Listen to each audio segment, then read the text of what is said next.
கடக ராசி அன்பர்களே, 24 முதல் மே 30 2026 வரை இந்த வாரம் உங்கள் வாழ்க்கையில் பொறுப்புகள் அதிகரித்தாலும் அதே நேரத்தில் முன்னேற்ற வாய்ப்புகளையும் தரக்கூடியதாக அமைகிறது. சூரியன் ரிஷப ராசியில் இருப்பதால் நண்பர்கள் மற்றும் முக்கியமான தொடர்புகள் மூலம் நன்மை கிடைக்கும்.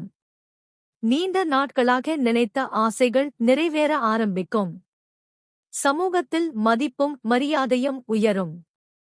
செவ்வாய் மேஷ ராசியில் இருப்பதால் வேலை மற்றும் தொழிலில் வேகம் அதிகரிக்கும். புதிய பொறுப்புகள் வரக்கூடும். மேலதிகாரிகளின் கவனம் உங்கள் மீது இருக்கும். ஆனால் அவசர முடிவுகள் மற்றும் கோபத்தை தவிர்ப்பது நல்லது. புதன் வாரத்தின் ஆரம்பத்தில் ரிஷப ராசியில் இருப்பதால் நண்பர்கள் மூலம் நல்ல தகவல்கள் கிடைக்கும். மே 26க்கு பிறகு புதன் மிதுன ராசிக்கு செல்லுவதால் மனதில் அதிக சிந்தனைகள் உருவாகலாம். ரகசிய விஷயங்களை மற்றவர்களிடம் பகிராமல் இருப்பது நல்லது. உடல் நலத்தில் சிறிய கவனம் தேவைப்படும். குரு மிதுன ராசியில் இருப்பதால் மனதில் ஆன்மீக சிந்தனை அதிகரிக்கும். வெளிநாடு அல்லது தூர இடங்கள் தொடர்பான முயற்சிகளில் சாதகமான முன்னேற்றம் கிடைக்கலாம்.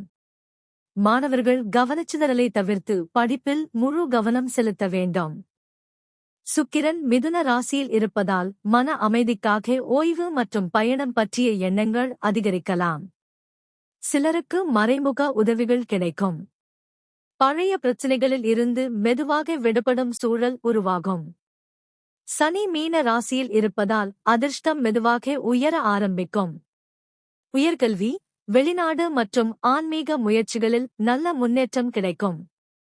பொறுமையாக செயல்பட்டால் நல்ல பலன் கிடைக்கும். ராகு கும்ப ராசியில் இருப்பதால் பண விஷயங்களில் எச்சரிக்கை அவசியம். தேவையற்ற கடன் அல்லது ஆபத்தான முதலீடுகளை தவிர்ப்பது நல்லது. உடல் நலத்தில் அலட்சியம் காட்டக்கூடாது. கேது சிம்ம ராசியில் இருப்பதால் பணவரவு மற்றும் செலவுகளில் ஏற்றத்தாழ்வு இருக்கலாம். பேசும் வார்த்தைகளில் கவனம் தேவைப்படும். குடும்பத்தில் அமைதியை காக்க முயற்சி செய்ய வேண்டும். சந்திரன் இந்த வாரம் கன்னி, துலாம், விருச்சிகம் மற்றும் தனுசு ராசிகளில் பயணிப்பதால் வாரத்தின் ஆரம்பத்தில் பயணம் மற்றும் தகவல் தொடர்புகள் அதிகரிக்கும். மே 25க்கு பிறகு குடும்ப விஷயங்களில் கவனம் செலுத்த வேண்டியிருக்கும். மே 27க்கு பிறகு மனதில் உற்சாகம் அதிகரிக்கும்.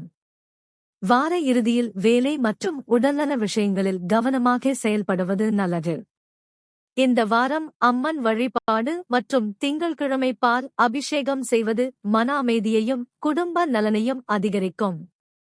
உங்கள் கருத்துக்களை தவறாமல் கமெண்ட்ல பதிவு செய்யுங்கள். வீடியோ பிடித்திருந்தால் லைக், ஷேர், சப்ஸ்கிரைப் செய்ய மறக்காதீர்கள். உங்கள் ஆதரவே எங்களுக்கு மிகப்பெரிய பலம்.